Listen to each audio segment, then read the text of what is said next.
What a curious feeling, said Alice. I must be shutting up like a telescope. And so it was indeed.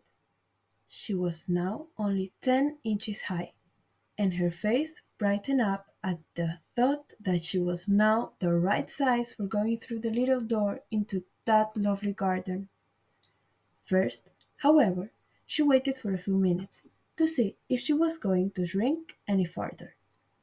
She felt a little nervous about this, for it might end, said Alice to herself, in my going out altogether, like a candle. I wonder what I should be like then. And she tried to fancy what the flame of a candle is like after the candle is blown out, for she could not remember ever having seen such a thing. After a while, finding that nothing more happened, she decided on going into the garden at once. But alas for poor Alice! When she got to the door, she found she had forgotten the little golden key, and when she went back to the table for it, she found she could not possibly reach it.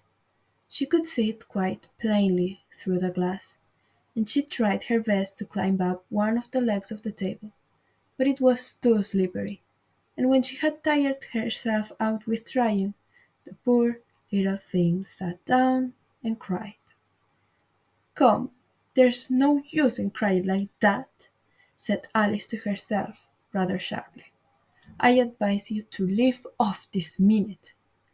She generally gave herself very good advice, though she very seldom followed it, and sometimes she scolded herself so severely as to bring tears into her eyes. And once she remembered trying to box her own ears for having cheated herself in a game of croquet she was playing against herself. For this curious child was very fond of pretending to be two people. But it's no use now, thought poor Alice, to pretend to be two people. Why, there's hardly enough of me left to make one respectable person. Soon her eye fell on a little glass box that was lying under the table. She opened it, and found in it a very small cake, on which the words "Eat me" were beautifully marked in currant. "Well, I'll eat it," said Alice, "and if it makes me grow larger, I can reach the key, and if it makes me grow smaller, I can creep under the door.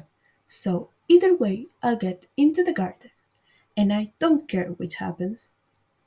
She ate a little bit, and said anxiously to herself, "Which way? Which way?" holding her hand on the top of her head to feel which way it was growing. And she was quite surprised to find that she remained the same size.